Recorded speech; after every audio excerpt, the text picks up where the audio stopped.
Muy buenos días, muy buenas tardes o quizás muy buenas noches, estimado oyente, según sea la hora y el lugar donde se encuentre escuchando este nuevo mensaje. Les habla nuevamente el pastor bautista Nikos Ricoy, director del programa Encuentros y del Ministerio Tinajas, llenando siempre a cada persona que nos escucha con el agua fresca y limpia de la palabra desde aquí en España. Saludamos cordialmente a todos nuestros oyentes desde Canadá hasta el sur de Chile y también a todos aquellos que nos escuchan en otras partes del planeta. Muy bienvenidos a todos y muchas gracias por estar ahí atentos una vez más al nuevo mensaje de hoy de nuestro programa Encuentros.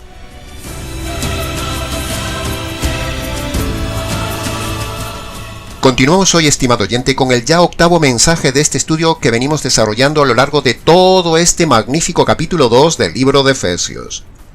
Le invitamos a que siga acompañándonos hasta el final de este viaje fascinante a través de este capítulo 2, donde aprenderá cosas grandes y ocultas que usted no conoce, verdades encontradas en esta joya bíblica del segundo libro teológico más importante de toda la Biblia, después del libro de Romanos.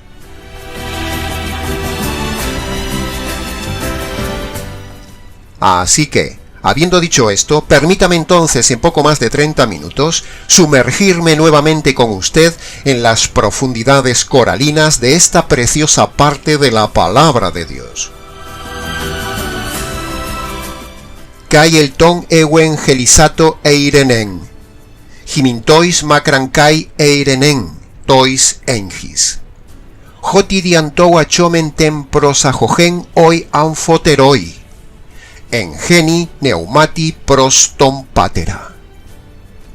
No tema, estimado oyente.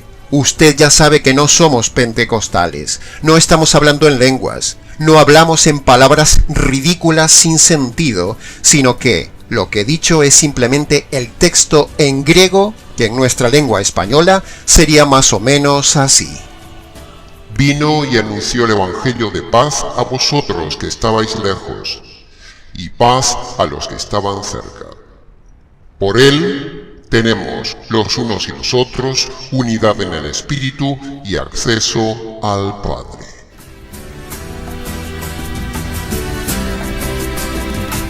¿Qué honor siente mi alma en el siglo XXI? Poder pronunciar las mismas palabras que Pablo del siglo I.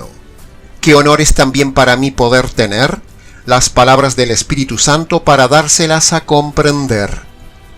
Semana tras semana sembramos en usted la verdad. No lo hacemos por materialidad ni por notoriedad, sino que con toda intensidad le regalamos porciones del mensaje de la divinidad. Quiera el cielo que usted, estimado oyente, no sea como el vulgo de la gente, sino que hoy abra usted su alma y su mente para recibir el Evangelio vigente. Aunque parezca extraño, lo que haremos en el programa de hoy no es empezar el análisis expositivo por el versículo 17, que sería lo normal, sino que empezaremos el análisis por el verso 18, y el verso 17 lo dejaremos para el final, por la obvia razón de que en el verso 17 se menciona el Evangelio que expondremos a la audiencia para finalizar el programa. Esa es la razón de invertir el orden de estudio del día de hoy, estimado oyente. Pasemos entonces al análisis y comentario del versículo 18.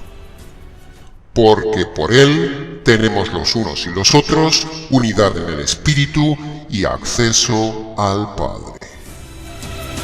Entrando entonces de lleno en este pasaje, digamos que el que no vea aquí la Trinidad de forma inferencial es porque no quiere, porque es ciego o porque viendo no ven ni entienden, porque a poco que usted haga un análisis gramatical del texto, hasta un niño de escuela verá aquí tres sujetos perfectamente diferenciados en el pasaje: el Hijo, el Espíritu y el Padre. No se necesita ser catedrático de filología ni profesor de gramática para ver a simple vista tres personas y tres funciones en este texto y contexto. Es cierto que el texto no usa la palabra Trinidad, pero sin embargo no se puede negar que se ven aquí las tres personas divinas claramente diferenciadas. Tampoco se dice en el Nuevo Testamento la palabra aborto, pero a ver quién es el valiente que niega que el aborto es matar, aunque no se diga directamente en la Biblia la palabra aborto. De la misma manera, estimado oyente, sucede con el absurdo argumento de que como en la Biblia no se dice directamente la palabra Trinidad, entonces ya por ello no existe la Trinidad. Sin embargo, aunque no se diga de forma directa, se ve clara la Trinidad de forma inferencial, como por ejemplo aquí en el texto del versículo 18, donde vemos la participación de 3 personas divinas y el trabajo de esas 3 personas divinas. Vemos el trabajo del Hijo haciendo por medio del Evangelio de 2 pueblos uno. Se ve el trabajo del Espíritu Santo con la función de mantener la unidad de los convertidos en el mismo sentir. Y por supuesto se ve al Padre, que es el director y cabeza de todo, recibiendo a los convertidos. Así que, la evidencia de la Trinidad es contundente en este versículo, estimado oyente. Pero no solo se ven 3 personas y 3 funciones en este versículo 18. También se ve la Trinidad, por ejemplo, en Efesios capítulo 4, versículo 3 al 6, que le pido que usted lo lea y haga el ejercicio de descubrir usted ahí las 3 personas divinas y sus 3 funciones también. Y no solo aquí vemos este tema de la Trinidad, sino que a lo largo de todo el Nuevo Testamento se ve la Trinidad y la pluralidad de Dios de forma abundante.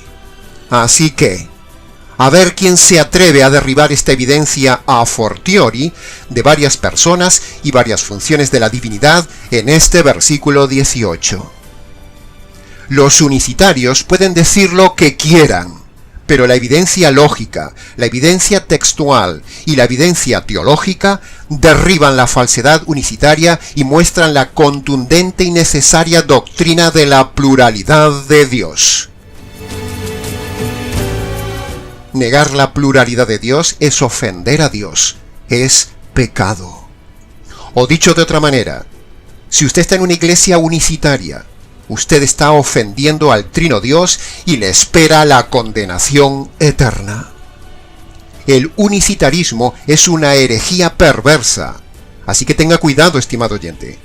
Si usted está en una de esas falsas iglesias, por ejemplo, de solo Jesús, o llamadas unicitarias, entonces corra por su vida y escape de ahí, y haga caso de aquellas palabras que los mensajeros del cielo le dijeron a Lot.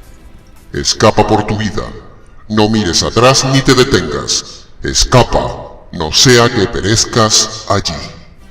Génesis capítulo 19, versículo 17. Ya hemos demostrado en otros audios del canal la Trinidad divina y hemos demostrado que sin pluralidad divina, sin Trinidad divina, no puede haber salvación ni evangelio. Para más información del tema de la pluralidad de Dios y la mentira unicitaria, y para no hacer muy extenso el mensaje de hoy, le invitamos por favor, estimado oyente, que escuche nuestro audio del canal titulado Verdad Trinitaria y Mentira Unicitaria. Muchas gracias.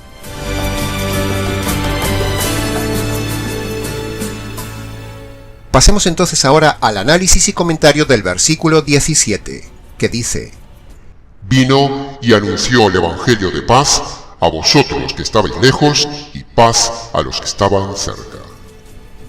Como ya habíamos dicho al inicio, hemos dejado el versículo 17 deliberadamente para el final, invirtiendo el orden del análisis expositivo del programa de hoy, por evidente razón, y es que en este verso se habla del Evangelio. Así que, como siempre hacemos, era idóneo dejarlo para el final y exponer una vez más ante nuestra audiencia el verdadero Evangelio para que lo reciba, y para que tenga el modelo del verdadero Evangelio, para que lo compare con otros evangelios que hay por ahí.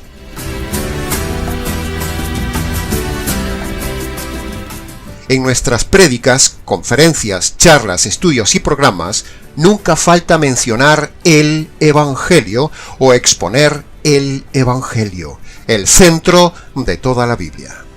En cambio, los lobos pastores y las serpientes pastoras del día de hoy, primero, nunca explican detalladamente a su audiencia inconversa el Evangelio. Algunos ni siquiera mencionan en sus prédicas el Evangelio.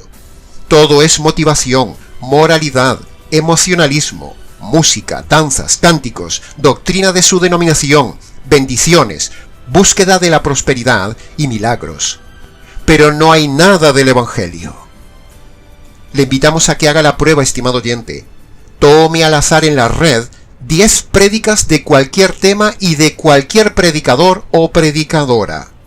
Escúchelas y confirmará lo que le digo. En los lobos y en las serpientes no hay evangelio verdadero ni verdadero método de evangelismo. Todo es moralidad, religiosidad, emotividad, distracción y materialismo.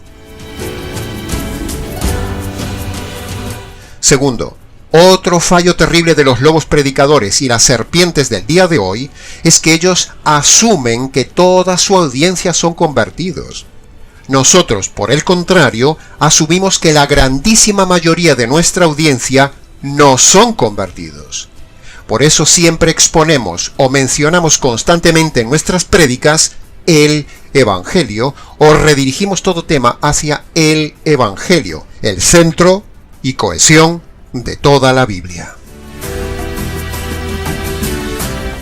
Así que, empecemos entonces el análisis expositivo de este verso 17, explicando brevemente la última parte del versículo antes de entrar de lleno, en unos pocos minutos más, en el análisis del Evangelio.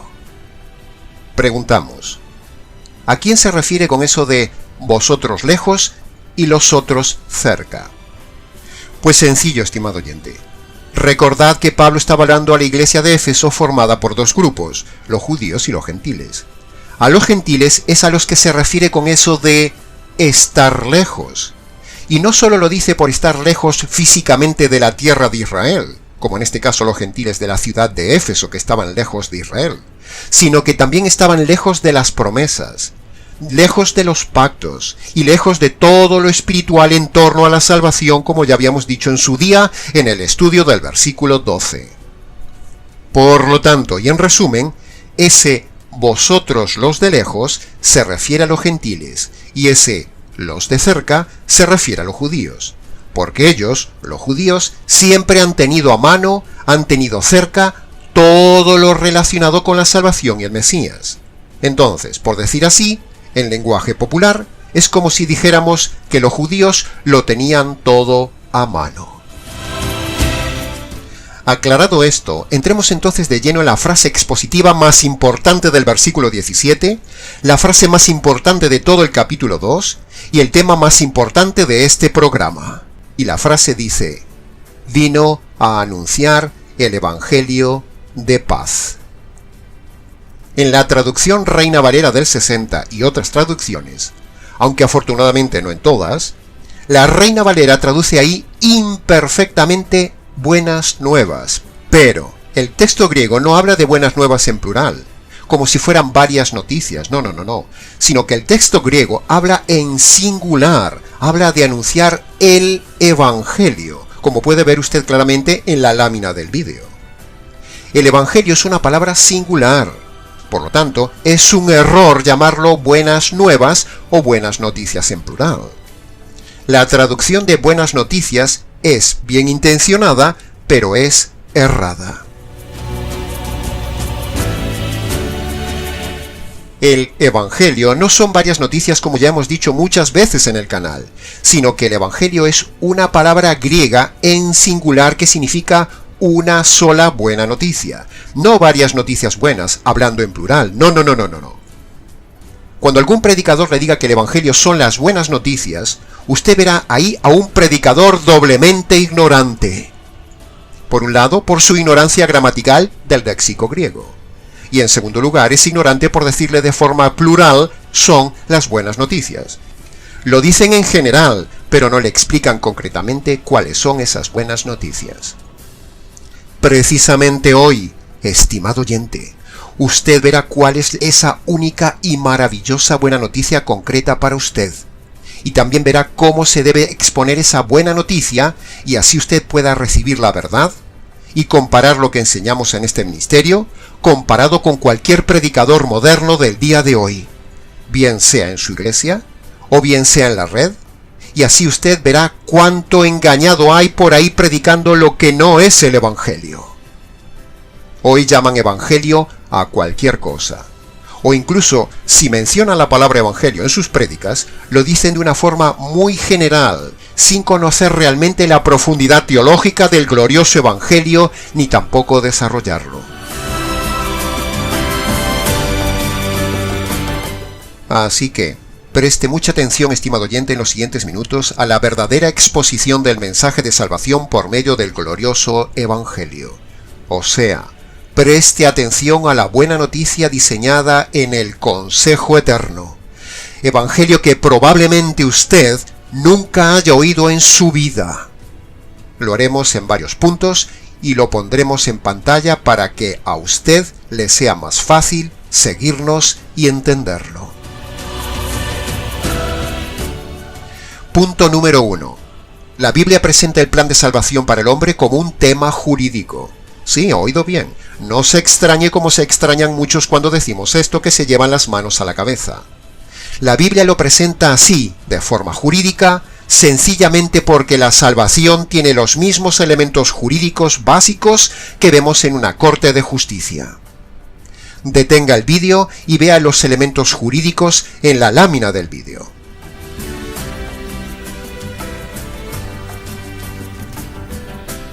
Punto número 2. La Biblia dice, jurídicamente hablando, dos cosas. Primero, que Dios es el juez del universo, y segundo, que el hombre está condenado por ser un delincuente ante Dios, porque el hombre ha roto durante toda su vida todas las leyes de la ley de Dios. Ahora, Dios, como juez justo que es, no puede saltarse su justicia sobre los delitos del hombre. Dios tampoco puede perdonar al hombre cuando éste simplemente viene directamente a pedirle perdón. No. Dios no puede hacer eso, porque si lo hiciera, se convertiría en un juez injusto. Así que Dios debe aplicar la justicia que merecen esos delitos del hombre. Así de radical, así de serio, así de grave para el hombre. Punto número 3. Como ya hemos dicho, los pecados demandan justicia. Entonces, ¿hay posibilidad de librarse de que le caiga a uno esa justicia eterna? O dicho de otra manera, ¿cómo librarse de esta situación de condenación y de esta justicia divina eterna? Punto número 4. Si Dios le aplicara esa justicia que merece el hombre con el primer pecado que comete el hombre, entonces zas, lo mataría y el hombre se quedaría sin salvación, sin perdón, sin esperanza, y Dios lo enviaría a la cárcel eterna como se merece, igual que lo hizo con los diablos. Pero Dios, en su paciencia y en su gracia, no aplica inmediatamente la justicia sobre el hombre, sino que le da tiempo para que el hombre conozca el Evangelio y así pueda salvarse. Punto número 5. Por lo tanto, para que Dios pueda perdonar al hombre, pero sin saltarse su justicia, y seguir siendo un Dios justo, entonces el Dios Trino, entre los tres, diseñan un plan para poder hacer esas dos cosas: perdonar al hombre y, por otro lado, no saltarse la justicia divina al perdonar al hombre.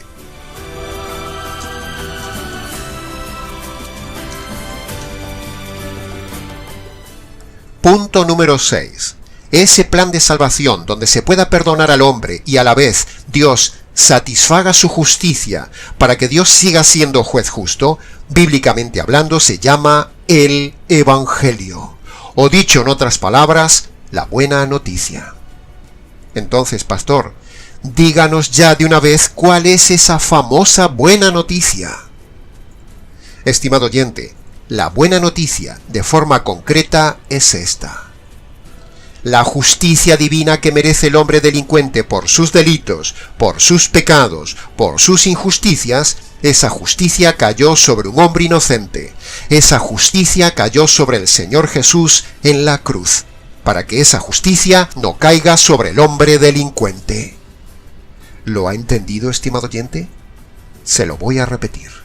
La justicia divina que merece el hombre delincuente por sus delitos, esa justicia cayó sobre un hombre inocente. Esa justicia cayó sobre el Señor Jesús para que no caiga sobre el hombre delincuente. ¿Se ha dado cuenta cuántas veces he repetido con énfasis la palabra justicia? Esa es la buena noticia. Esa es la buena noticia. Esa es la buena noticia que probablemente usted nunca haya escuchado, estimado oyente. La justicia que usted merece por sus injusticias le cayó al Señor Jesús en la cruz, cuando el Padre y el Espíritu Santo descargan su ira y su justicia divina sobre el Hijo, lo ejecutan y lo matan, para no hacerlo sobre usted el día del juicio. Esto es el Evangelio. Ve qué sencillo es, y que esto que le hemos dicho hoy en varios puntos no tiene nada que ver con lo que le han enseñado por ahí en la mayoría de las iglesias falsas del día de hoy. ¿Se ha dado cuenta? Le repito con gusto una vez más la buena noticia. En la cruz, el Padre descarga su ira y su justicia sobre su Hijo por causa de sus injusticias, estimado oyente. La justicia divina que merece recibir el hombre por sus delitos cometidos en su vida, o sea usted, cayó sobre el Señor Jesús para que no caiga sobre el hombre delincuente, o sea usted. Y así usted pueda ser perdonado si obedece dos condiciones. ¿Se ha dado cuenta qué concreta, sencilla y maravillosa es esta noticia? Da gusto repetirla y gritarla 1000 veces a los 4 vientos. Ahora, habiendo dicho todo esto bien detalladito, permítame explicarle 2 anexos más como complemento a todo lo dicho. Preste atención, por favor. Anexo número 1. Por el hecho de que Dios ya haya satisfecho la justicia que merece el hombre, descargándola sobre el Hijo, el Señor Jesús, no por eso ya todos los hombres están automáticamente perdonados de sus pecados. No. El universalismo no es bíblico. Eso de que Jesús murió por los pecados y ya estamos todos perdonados es falso. Anexo número 2. A pesar de que Dios ya haya hecho la salvación para todos los hombres en la cruz, sin embargo, Dios manda a cada hombre individual que, para ser perdonado y salvado, cada hombre debe obedecer 2 condiciones indispensables, como dijo el mismo Señor Jesús en Marcos capítulo 1, versículo 15. Primero, todo hombre debe reconocer ante Dios sus pecados pasados y abandonar sus pecados presentes. Eso es el arrepentimiento, primera condición. Segundo, el hombre debe apropiarse, debe agarrarse, debe recibir por la fe esa justicia que le cayó al Señor Jesús en la cruz. Esto es creer en el Evangelio, o sea, la segunda condición que vemos en Marcos 1:15. Entonces, cuando el hombre reconoce sus pecados y los abandona, primera condición, y se apropia de la justicia caída sobre el Señor Jesús en la cruz, segunda condición, es ahí cuando Dios lo declara perdonado, inocente, salvado y reconciliado con Dios para siempre, y ahora sí el hombre, en esta condición, puede entrar en la gloria de Dios. Amén. Aleluya. Entonces usted dirá, pero pastor, ¿por qué nunca me han enseñado algo tan claro, bíblico, lógico, jurídico y sencillo como esto que he escuchado hoy? Bueno, pues ya debería saber la respuesta, estimado oyente. Sencillamente porque un perdido, un lobo, una serpiente, una falsa iglesia nunca le predicarán la verdad. Así que, si no le han dicho este verdadero evangelio, ¿qué hace dentro de esa iglesia? No pierda el tiempo, no pierda su alma y salga de esa iglesia hoy mismo. Salve su vida convirtiéndose por medio del Evangelio. Por eso, estimado oyente, antes de terminar el mensaje, le invitamos a que hoy mismo busque un lugar tranquilo o vaya a su habitación. Cierre la puerta. Póngase de rodillas delante del Dios que ha ofendido toda la vida. Descálcese en señal de reverencia. Y ahí, en sus palabras, obedezca las 2 condiciones que dice Jesús en Marcos capítulo 1, versículo 15. Primera condición. Reconozca sus pecados en sus palabras, reconozca sus pecados pasados y abandone sus pecados presentes. Esa es la primera condición, eso es el arrepentimiento. Segundo, en sus palabras, agárrese, apropiese, haga suya échese encima esa justicia que le cayó al Señor Jesús en la cruz. Y antes de levantarse de esas rodillas, dele gracias al Señor por haber conocido el verdadero evangelio y el verdadero método de conversión. Y luego, si quiere, venga y cuéntenoslo. Esta es la correcta forma de exponer el evangelio y este es el método correcto de invitar a la gente a recibir la salvación. Todo lo que no se ha dicho así, como lo hemos dicho nosotros hace un momento, es un falso evangelio, una falsa invitación y un falso método evangelístico, o sea, un fraude de los predicadores del día de hoy, que conste en acta.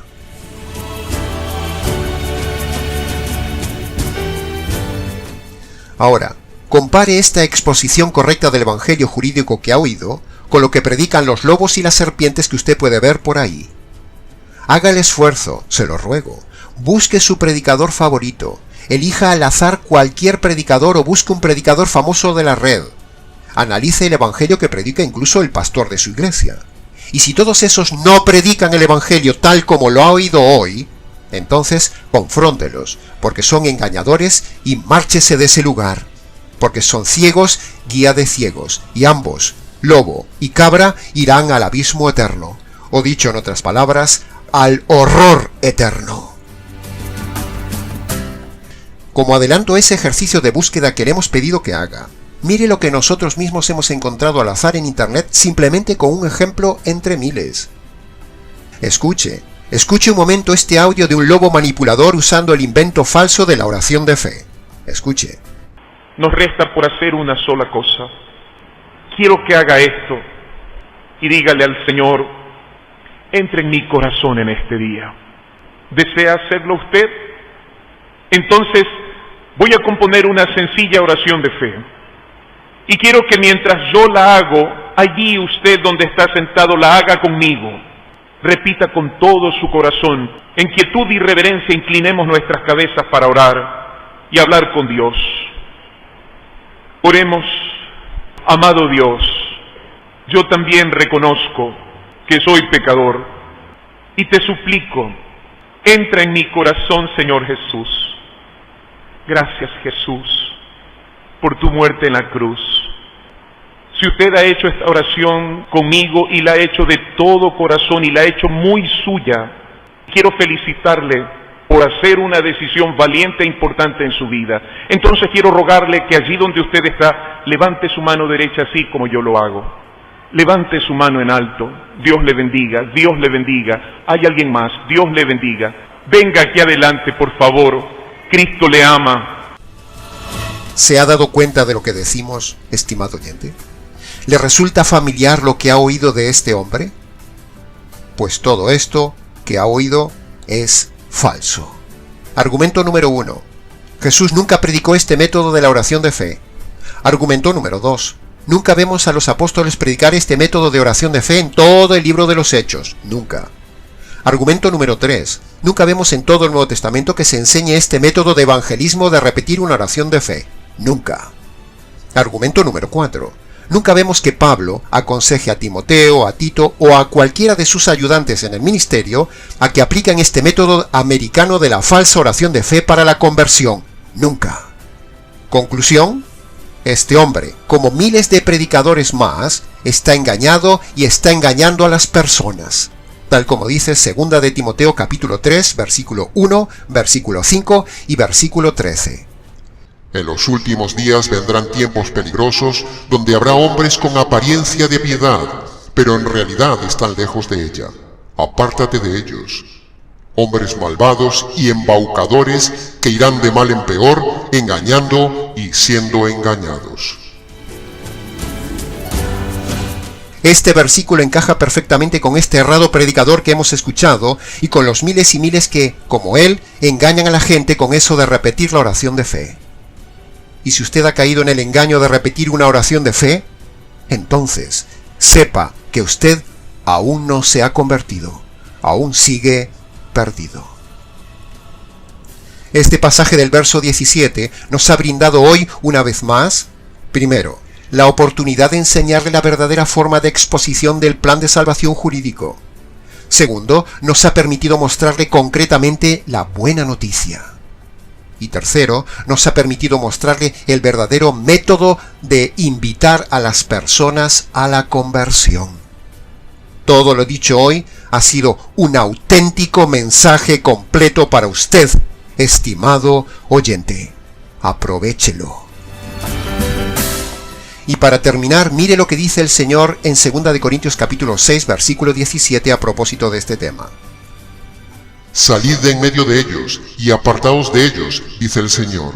Despojaos de lo inmundo, y yo os recibiré. Y en Apocalipsis capítulo 18, versículo 4 dice: Oí una voz del cielo que decía: Salid de ahí, pueblo mío, para que no seáis cómplices de sus pecados, ni recibáis parte de sus castigos. Ahí lo tiene, estimado oyente. El Señor invita a salir de las congregaciones falsas. Terminamos este mensaje diciendo lo que dijo Pablo al final de este mismo libro de Efesios. Tomamos sus palabras de Efesios capítulo 6, versículo 19, que dicen: Al abrir mi boca, quiero dar a conocer con denuedo el Evangelio de Cristo. Así lo hemos hecho todos estos años, estimado oyente. Lo hemos hecho hoy y lo haremos siempre. Que conste en acta. Y hasta aquí, estimado oyente, con el nuevo mensaje radical del día de hoy. Mucho más se podría haber dicho del tema, pero con lo dicho es suficiente. Para preguntas, comentarios y mayor amplitud del tema, repase el vídeo o escríbanos. nicos@gmx.es. Les ha compartido la verdad, solo la verdad y nada más que la verdad del tema, este expositor bíblico radical, Nikos Ricoy del Ministerio Tinajas, desde aquí en España. Será entonces con el gusto de siempre hasta nuestro próximo programa Encuentros.